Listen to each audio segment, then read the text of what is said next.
Las últimas decisiones judiciales sobrepasan a las acostumbradas cuestionables resoluciones, pues ya son escandalosas.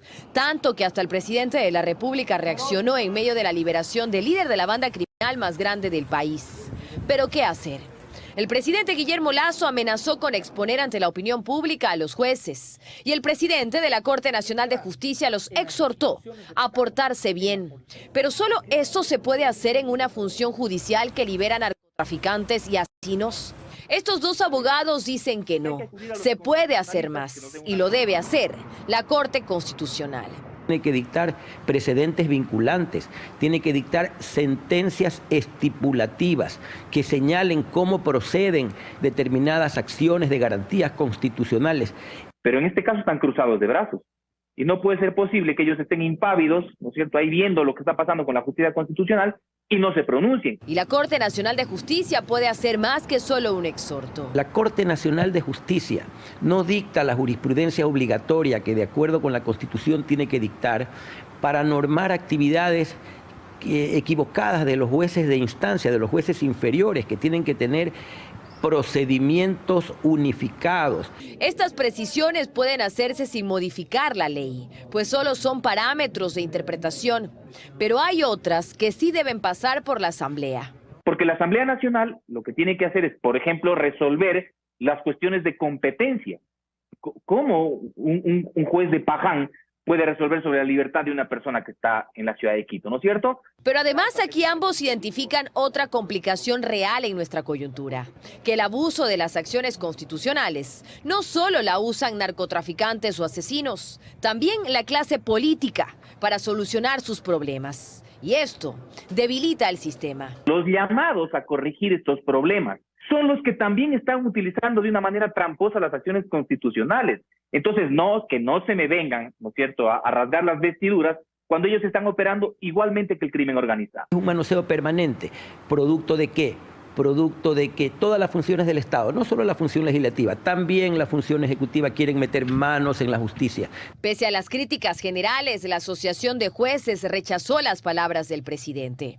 Y retomando las dudas que deja la liberación y luego recaptura de alias Junior, Pablo Encalada recuerda que su salida no se dio por un abuso de la ley, sostiene. Se dio tras un informe favorable del SNAI, del Servicio Nacional de Atención a Personas Privadas de Libertad, entidad que pertenece al Ejecutivo.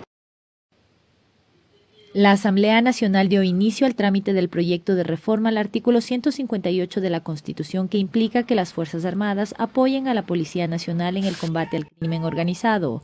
La Comisión Ocasional para el Tratamiento de los Proyectos de Enmiendas y Reformas Constitucionales será la encargada de analizar y emitir los informes respectivos sobre esta propuesta del Gobierno Nacional.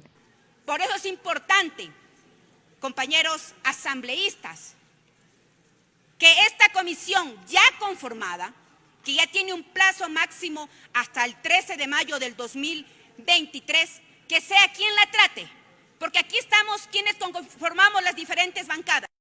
La Ley Orgánica de la Función Legislativa considera la creación de una nueva comisión para dar trámite a reformas y enmiendas constitucionales. Sin embargo, hubo consenso para que la ya instalada mesa legislativa se encargue de este proyecto, con 118 votos a favor y una abstención.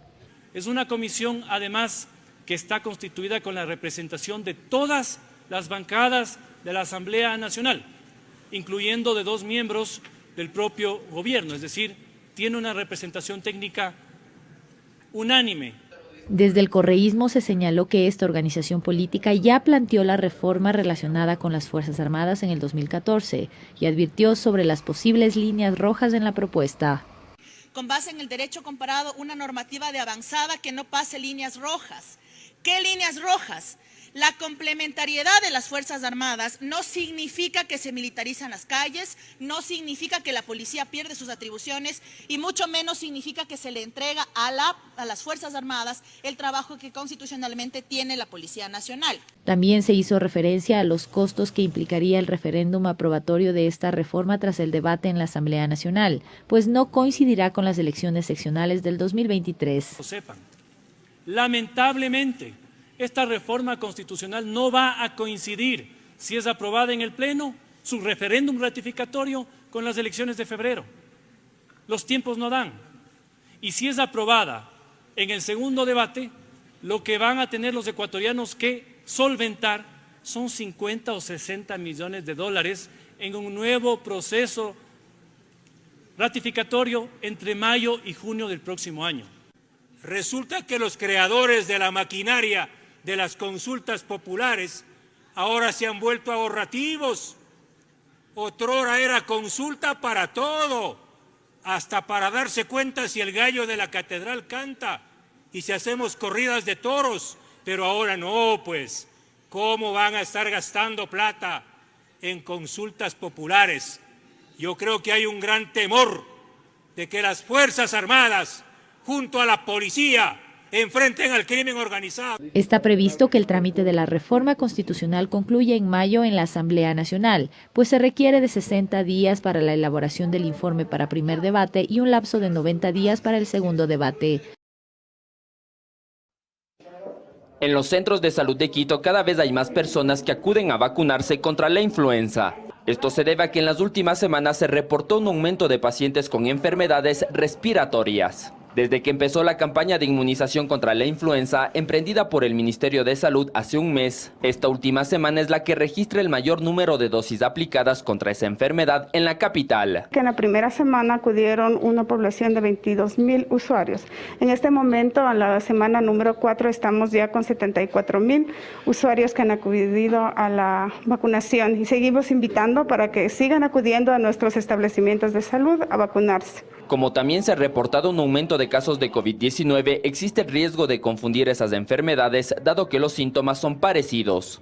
Por eso, la funcionaria del Ministerio de Salud resaltó la importancia de acudir a casas de salud cuando una persona presente gripe, tos o fiebre y no automedicarse. Donde recibirán una atención profesional y donde les explicarán el tratamiento que deben seguir. Por favor, les pedimos no automedicarse. Varios niños han recibido la dosis estos días porque sus padres temen que se contagien en las unidades educativas, un espacio donde mantienen contacto con diversas personas como sus compañeros. Me gustó la vacuna que era como una abejita. Solo me hizo cosquillas. Para evitar que siga esparciéndose más la enfermedad, entonces hay que acudir a vacunarse y sobre todo cuidar a los más pequeños que son los más vulnerables. Esta campaña de inmunización está dirigida a grupos prioritarios. Niños a partir de los 6 meses, adultos mayores desde los 65 años, mujeres embarazadas, pacientes con enfermedades crónicas, personas con discapacidad y sus cuidadores, personal de centros infantiles y personal de salud. Todos necesitamos protección y más en estas épocas en las que se vienen épocas festivas y estamos en constante contacto con la gente, necesitamos estar protegidos y sobre todo también proteger la vida que llevamos dentro. Las dosis se aplican a escala nacional en todos los centros de salud. La recomendación de la Comisión de Fiscalización dentro del juicio político en contra de Jimena Garzón fue el archivo, según los legisladores, porque no había sustentación necesaria para definir que la exministra de Salud incumplió sus funciones.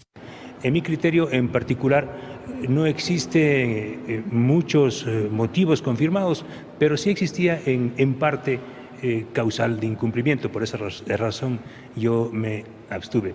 Sin embargo, me ha sorprendido mucho el voto del correísmo. De lo que yo conozco, el correísmo estaba de acuerdo con la abstención y a última hora decidió cambiar su voto. Y sí, no hubo los votos para su archivo y ahora deberá presentarse un informe de posiciones para que el Pleno decida lo que no pudo hacer la Comisión de Fiscalización. El oficialismo dice no hubo incumplimiento de funciones de Garzón. Porque los hechos alegados por los dos interpelantes fueron hechos suscitados antes de la gestión de la exministra Garzón, con lo cual no se habría configurado este incumplimiento de funciones. Ricardo Vanegas, uno de los dos solicitantes de este juicio, dice que explicará en el Pleno las causales para llevar a Garzón a juicio político. Una de ellas es el desabastecimiento de medicamentos en la red pública de salud y además de la compra de medicinas. Los ecuatorianos han estado tomando pastillas cuyos contenidos químicos no corresponden a lo que tiene que tener la pastilla que uno se toma. Los partidos políticos que dicen que no se puede llamar a juicio político cuando se está demostrando documentalmente y con testimonio los incumplimientos y cómo se han violado las normas, es porque están protegiendo a los que están distribuyendo las medicinas desde el año 2012. Vanegas dice que de no haber los votos en la Asamblea, igual seguirá con el proceso en la Fiscalía, donde ya ha presentado una denuncia penal en contra de Garzón.